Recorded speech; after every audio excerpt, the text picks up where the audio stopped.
오늘 하나님의 말씀은 로마서 6장 12절부터 23절까지의 말씀입니다. 로마서 6장 12절부터 살펴보도록 하겠습니다.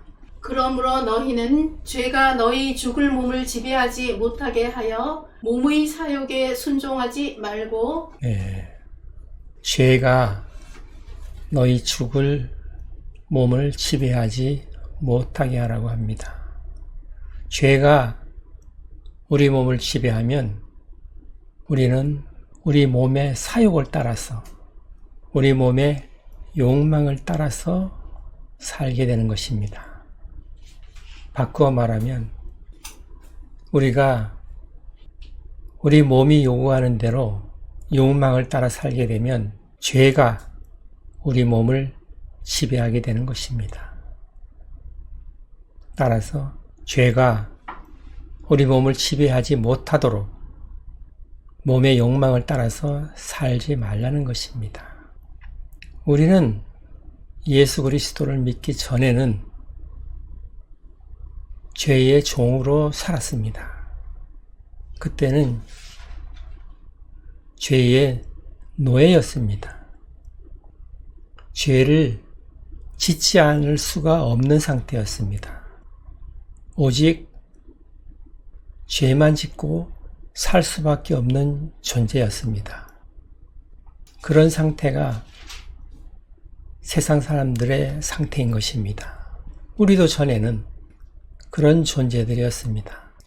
그런데 하나님의 은혜로 예수 그리스도를 믿음으로 예수 그리스도의 보혈로 죄 씻음 받고 우리가 죄에서 해방된 것입니다.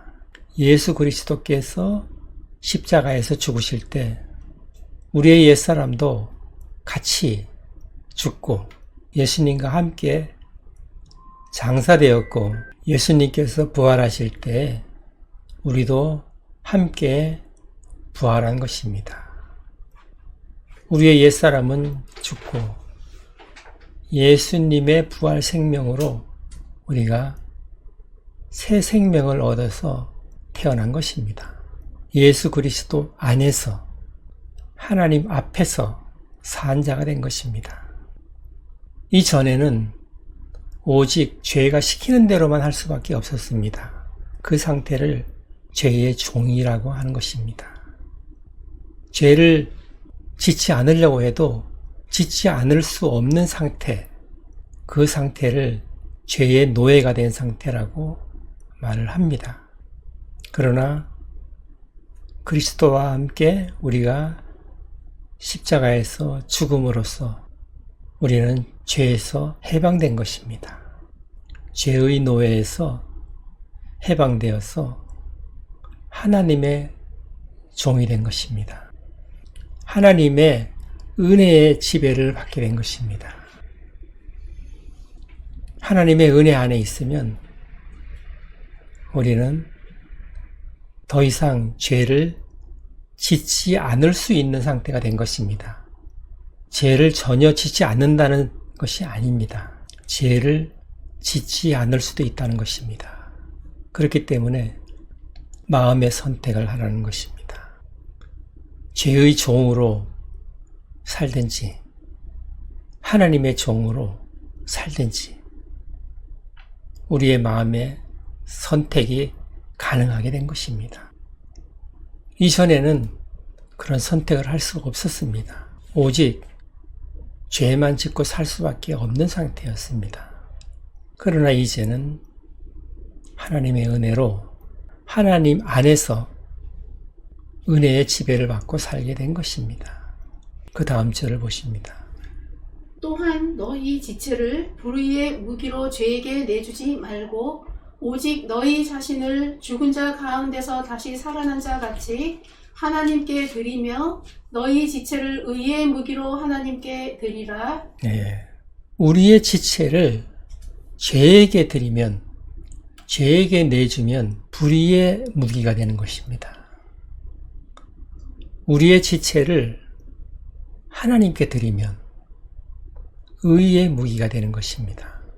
우리의 지체는 누구에게 드리느냐에 따라서 그 결과가 달라지는 것입니다. 죄에게 내어주면 죄가 우리의 지체를 불의의 무기로 사용해서 온갖 악행을 저지르게 되는 것입니다. 그러나 우리가 우리의 지체를 하나님께 드리면 하나님께서 우리의 지체를 사용하시게 되면 의가 되는 것입니다. 죄로부터는 죄가 나오는 것이고 하나님으로부터는 의가 나오는 것입니다. 하나님으로부터는 죄가 나올 수가 없는 것이고 죄의 세력으로부터는 의가 나올 수가 없는 것입니다. 이 말씀은 과거에는 우리가 우리의 지체를 하나님 앞에 드릴 수가 없었습니다. 그러나 이제는 죄에서 해방됐기 때문에 우리의 마음을 하나님께 드릴 수도 있고 예전처럼 죄에게 마음을 들여서 우리의 지체를 불의의 도구로 사용할 수 있게끔도 할 수 있는 것입니다. 우리의 마음의 선택에 달려있는 것입니다. 어느 쪽을 선택하든 그 책임을 우리가 져야만 하는 것입니다. 죄에게 내어주면 그 결국은 사망에 이르게 되는 것이고 의에게 내어주면 하나님께 내어주면 그 마지막은 영생을 얻게 되는 것입니다. 어느 쪽이든지 우리는 선택을 할 수가 있게 된 것입니다. 그 다음 절을 보십니다. 죄가 너희를 주장하지 못하리니 이는 너희가 법 아래에 있지 아니하고 은혜 아래에 있음이라. 네, 법 아래에 있지 않고 우리가 이제 더 이상 율법 아래에 있지 않고 은혜 아래에 있기 때문에 죄가 우리를 주장하지 못한다고 말씀합니다. 율법 아래에 있으면 우리가 그 율법을 다 지킬 수가 없기 때문에 죄를 계속 쌓아갈 수밖에 없는 것입니다. 죄의 지배를 받을 수밖에 없는 것입니다. 결국은 우리가 심판을 받을 수밖에 없는 것이죠. 그러나 은혜 아래에 있으면 죄를 짓지 않는 것입니다. 율법 아래에 있다가 은혜 아래로 옮겨졌다는 것은 죄의 통치를 받다가 하나님의 통치를 받는 곳으로 옮겨졌다는 것입니다. 죄의 통치를 받는 사단의 나라에서 은혜의 통치를 받는 하나님의 나라로 옮겨졌다는 것입니다.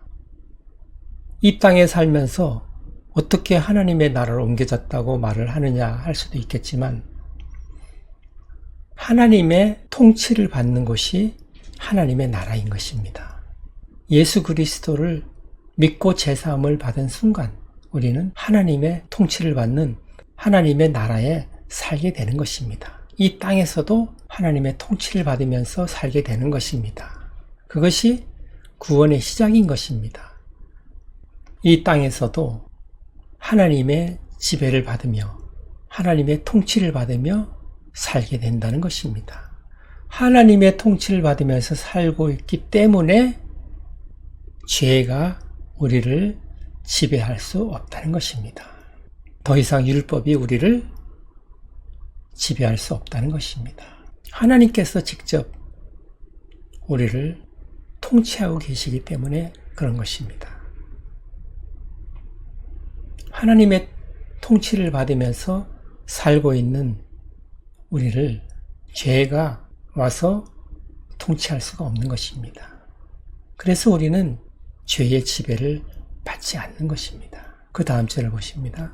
그런즉 어찌하리요? 우리가 법 아래에 있지 아니하고 은혜 아래에 있으니 죄를 지으리요? 그럴 수 없느니라. 네, 우리가 율법 아래에 있지 않고 은혜 아래에 있으니 이제는 죄를 지어도 상관없는 것이 아니냐 물어볼 수 있습니다. 그러나 사도 바울은 절대로 그렇지 않다고 말을 합니다. 예수 그리스도께서는 우리의 죄 때문에 십자가에서 피 흘려 죽으셨습니다. 그런데 우리가 또다시 죄를 지을 수는 없는 것입니다. 우리가 죄의 종으로 죄만 지으면서 살다가 영원한 지옥 형벌을 받을 수밖에 없는 상태였었는데 하나님께서 아들을 희생시키면서 우리를 죄에서 건져내 주신 것입니다. 하나님의 은혜 안에 있기 때문에 우리가 죄를 지어도 된다고 생각하는 것은 하나님의 구원 계획에 정면으로 도전하는 일인 것입니다. 그것은 하나님의 은혜를 무시하고 또다시 예전처럼 죄의 종으로 살겠다는 것과 다름이 없는 것입니다. 그런 일은 있을 수 없는 일이다 라고 말을 하는 것입니다. 죄의 종으로 가버리면 구원이 없는 것입니다. 영원한 지옥 형벌을 받을 수밖에 없는데 그쪽으로 돌아갈 수가 있겠습니까? 그럴 수 없다는 것입니다. 그 다음 절을 보십니다. 너희 자신을 종으로 내주어 누구에게 순종하든지 그 순종함을 받는 자의 종이 되는 줄을 너희가 알지 못하느냐? 혹은 죄의 종으로 사망에 이르고 혹은 순종의 종으로 의에 이르느니라. 우리가 누구에게 순종을 하든지 순종하는 자의 종이 된다는 것입니다. 그것이 영적인 원리인 것입니다. 죄의 종은 결국은 사망에 이르게 되는 것이고 순종의 종은 의에 이르게 되는 것입니다. 순종의 종이라고 하면 이 뒷부분에서는 의의 종이라고 표현되어 있고 22절에는 하나님의 종이라고 표현되어 있습니다. 여기서 말씀하는 순종의 종은 하나님께 순종하는 종이라는 뜻입니다. 죄에게 순종을 하면 그 결국은 죽음뿐이라는 것입니다. 영생이 없다는 것입니다. 하나님께 순종하게 되면 그 마지막은 영생에 이르는 것입니다. 그 다음 절을 보십니다. 하나님께 감사하리로다. 너희가 본래 죄의 종이더니 너희에게 전하여 준 바 교훈의 본을 마음으로 순종하여. 너희가 본래는 죄의 종이었는데 예수 그리스도의 복음을 듣고 마음으로 순종하여서 하나님께 감사한 일이다 라고 말씀합니다. 그 다음 절들을 봅니다. 죄로부터 해방되어 의에게 종이 되었느니라. 예전에는 죄의 종이었습니다. 그런데 예수 그리스도의 복음을 전해 듣고 마음으로 그 복음을 받아들여서 이제는 죄의 종에서 벗어나서 하나님의 종이 된 것입니다. 의의 종이 된 것입니다. 그것을 하나님께 감사한다고 말씀하고 있습니다. 우리 모두는 복음을 받아들이기 전에는 예수 그리스도를 믿기 전에는 다 죄의 종이었습니다. 죄의 종이었다는 의미는 죄가 시키는 대로만 죄만 짓고 했다 이런 말입니다. 다른 선택이 없이 오직 행하는 것마다 하나님 앞에 죄였다는 것입니다. 죄의 노예가 되어서 죄만 행하고 살았다는 것입니다. 그 죄에서 복음을 받아들여서 예수 그리스도를 믿음으로 죄에서 해방되었다고 말씀합니다. 그리고 예수님의 종, 하나님의 종이 되었다는 것입니다. 그러면서 그리스도 예수 안에서 하나님 안에서 참 자유를 얻게 된 것입니다. 그 다음 절을 보십니다. 너희 육신이 연약함으로 내가 사람의 예대로 말하노니 전에 너희가 너희 지체를 부정과 불법에 내주어 불법에 이른 것 같이 이제는 너희 지체를 의에게 종으로 내주어 거룩함에 이르라. 네, 좀 더 의역을 하면 이런 뜻입니다. 너희가 이해하기 쉽도록 일상적인 용어로 설명을 하면, 전에는 너희가 너희 지체를 부정과 불법에 내주어서 불법만 일삼으면서 살았지만, 이제는 너희 지체를 의에게 종으로 들여서 거룩함에 이르게 하라는 것입니다. 우리의 지체를 의에게 종으로 드리면 거룩함에 이르는 것입니다. 우리의 지체를 부정과 불법에 내어주면 하나님께서 보시기에 온갖 악행을 저지르며 불법만 일삼는 자가 되는 것입니다. 우리가 우리의 지체를 어느 쪽으로 선택을 할 것인지에 따라서 결과가 달라지는 것입니다. 우리의 지체를 죄에게 드리면은 죄의 종이 되어서 온갖 불법을 일삼게 되는 것입니다. 우리가 전에는 다 부정과 불법에 우리의 지체를 내맡겨서 오직 불법만 행하면서 살았다는 것입니다. 그러나 이제는 우리의 지체를 의에게 종으로 들여서 거룩함에 이르라는 것입니다. 우리의 지체를 하나님께 드리면, 하나님께서 우리의 지체를 사용하도록 드리면 우리는 거룩함에 이르게 된다는 것입니다. 우리의 지체는 의의 무기로 사용되기 때문에 거룩함에 이르게 되는 것입니다. 우리가 우리의 의지대로 사용하면, 아무리 좋은 의도로 사용한다 하더라도 그것이 우리의 어떤 욕심이 내포되어서 사용될 수가 있는 것입니다. 우리가 선한 일을 한다고 해도 그것이 사람들이 보기에는 선한 일이지만 하나님께서 보시기에는 자신을 자랑하기 위해서 선한 일을 할 수도 있는 것이고, 다른 사람이 보기에 자신을 나타내기 위해서 선한 일을 할 수도 있는 것입니다. 우리 자신이 행하는 일들은 우리의 자랑이 들어갈 수가 있는 것입니다. 순수하지 않을 수가 있다는 것입니다. 그러나 우리의 지체를 하나님께 온전히 맡겨드리면 하나님께서는 우리의 지체를 의의 무기로, 의의 도구로 사용을 하신다는 것입니다. 죄에게 우리의 지체를 맡기면 온전히 죄를 짓는데 사용하는 것입니다. 불법을 일삼는 데만 사용하는 것입니다. 그렇게 되면 그 결과는 사망에 이르는 것입니다.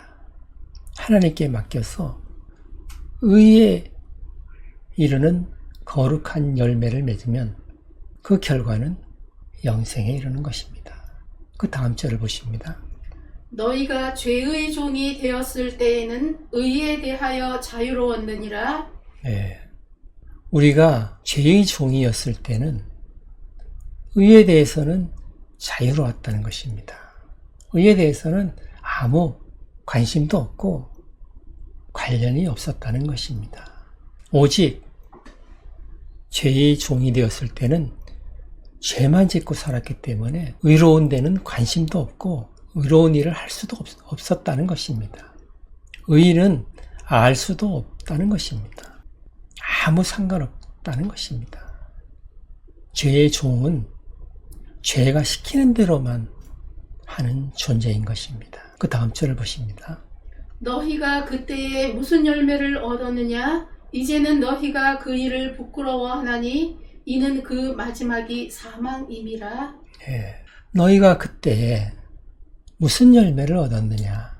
너희가 죄의 종으로 살 때에 어떤 열매를 맺었느냐 물어봅니다. 그때에는 지금 생각해보면 부끄러운 일들밖에는 한 것이 없다는 것입니다. 그때 이 일들은 부끄러운 일들이었다. 아무런 하나님 앞에 내놓을 열매가 없다는 것입니다. 그 결과는 사망이라는 것입니다. 죄의 종으로 살면서 오직 죄만 일삼으면서 불법만 저지르면서 살았던 지난 세월들은 하나님 앞에서는 부끄러운 일들밖에 없었다는 것입니다. 그 마지막은 사망인 것입니다. 영생이 없다는 것입니다. 생명이 없는 것입니다. 우리의 지체를 하나님께 드려야만 거룩함에 이르는 열매가 맺어지고 영생을 얻게 되는 것입니다. 우리의 지체를 죄에게 내어주면 영생은 없는 것입니다. 그 다음 절을 보십니다. 그러나 이제는 너희가 죄로부터 해방되고 하나님께 종이 되어 거룩함에 이르는 열매를 맺었으니 그 마지막은 영생이라. 네. 우리가 예수 그리스도를 믿으면 우리가 죄에서 해방되는 것입니다. 죄에서 해방이 되면 하나님의 종이 되는 것입니다. 죄에서 해방되어 하나님께로부터 의롭다함을 받는 것입니다. 우리의 지체를 하나님께 드리면 의의 종이 되어서 의의 열매를 맺게 되는 것입니다. 우리의 삶에서 거룩함에 이르는 여러 가지 열매를 맺게 되는 것입니다. 그것이 성화의 과정인 것입니다. 우리가 예수 그리스도를 믿고 구원을 받았으면 우리의 지체를 하나님의 종으로 드리는 것입니다. 그러면 우리의 지체가 의의 무기로, 의의 도구로 사용이 되는 것입니다. 우리의 지체가 의로움에 사용이 되면 의의 열매, 거룩함에 이르는 열매가 맺혀지는 것입니다. 그렇게 우리의 삶이 이어지게 되면 그 마지막은 영생을 얻게 되는 것입니다. 예수 그리스도를 믿고 나는 구원받았다. 이것으로 끝나는 것이 아닙니다. 예수 그리스도를 믿으면 우리는 죄에서 해방이 되고 죄의 종이 된 상태에서 죄의 노예에서 해방이 되는 것입니다. 그리고 하나님의 종으로 옮겨지는 것입니다. 하나님의 은혜 아래서 살게 되는 것입니다. 하나님의 은혜의 지배를 받으며 살게 되는 것입니다. 우리의 지체를 하나님께 드려서 의의 열매를 맺게 되는 것입니다. 거룩함에 이르는 열매들이 맺어지면 그 마지막은 영생을 얻게 되는 것입니다. 우리가 일상적인 삶에서 거룩함에 이르는 열매를 맺는 삶을 살아야 되는 것입니다. 그것이 성화의 과정인 것입니다. 성화의 과정 없이 나는 예수 그리스도를 믿었으니 이제는 난 구원받았다. 그것이 아닙니다. 그 사이에 성화의 과정을 가라고 성경은 말씀하고 있는 것입니다. 거룩함에 이르는 열매를 맺은 사람이 마지막에 얻는 것이 영생이라는 것입니다. 우리는 이것을 많이 놓칩니다. 나는 예수님을 믿었으니 난 죽으면 구원받는 거야. 틀린 말은 아닙니다. 그러나 하나님께서는 그렇게 구원을 말씀하시지는 않는다는 것입니다. 구원을 받았으면 이제는 성화의 길을 가라는 것입니다. 그것이 하나님의 뜻인 것입니다. 우리가 이 땅에서 하나님의 뜻대로 살아야만 하는 것입니다. 우리 마음대로 구원을 결정하면 안 됩니다. 구원은 하나님께서 결정하시는 일입니다. 그 다음 절을 보십니다. 죄의 삭은 사망이요 하나님의 은사는 그리스도 예수 우리 주 안에 있는 영생이니라. 아멘. 네. 죄의 삭은 사망이라고 말씀합니다. 죄의 종이 되어서 죄가 시키는 대로 죄만 지으면서 살다가 보니까 그 대가로 지불되는 것이 무엇입니까? 사망인 것입니다. 죄만 지으면서 살다가 이 세상의 삶을 끝내면서 받게 되는 대가는 죽음인 것입니다. 생명이 없는 것입니다. 영원한 지옥에서 형벌을 받을 수밖에 없는 상태가 되는 것입니다. 그러나 하나님의 은사는, 여기서 은사는 선물을 말합니다. 하나님께서 거저주시는 선물, 하나님께서 하나님의 은혜로 우리에게 주시는 선물은 우리 주 예수 그리스도 안에 있는 영생인 것입니다. 그 영생은 우리가 예수 그리스도를 믿고 죄에서 해방되어서 하나님의 종이 되어서 우리의 지체를 하나님께 드리고 거룩함에 이르는 열매를 맺는 삶을 살아가게 되면 그 마지막에 하나님께서 선물로 주시는 것이 영생인 것입니다. 우리가 예수 그리스도를 믿으면 구원을 받는다고 말씀을 합니다. 맞는 말입니다. 그러나 그 사이에 하나님께서는 예수 그리스도를 닮아가는 성화의 삶을 살아야 된다고 말씀을 합니다. 그것이 하나님의 뜻인 것입니다. 성화의 삶을 살아서 거룩함에 이르는 열매를 맺으라고 말씀합니다. 그 후에 영생이 주어진다고 말씀을 하는 것입니다. 오늘 이 말씀을 생각을 하시면서 기도하는 시간 갖겠습니다.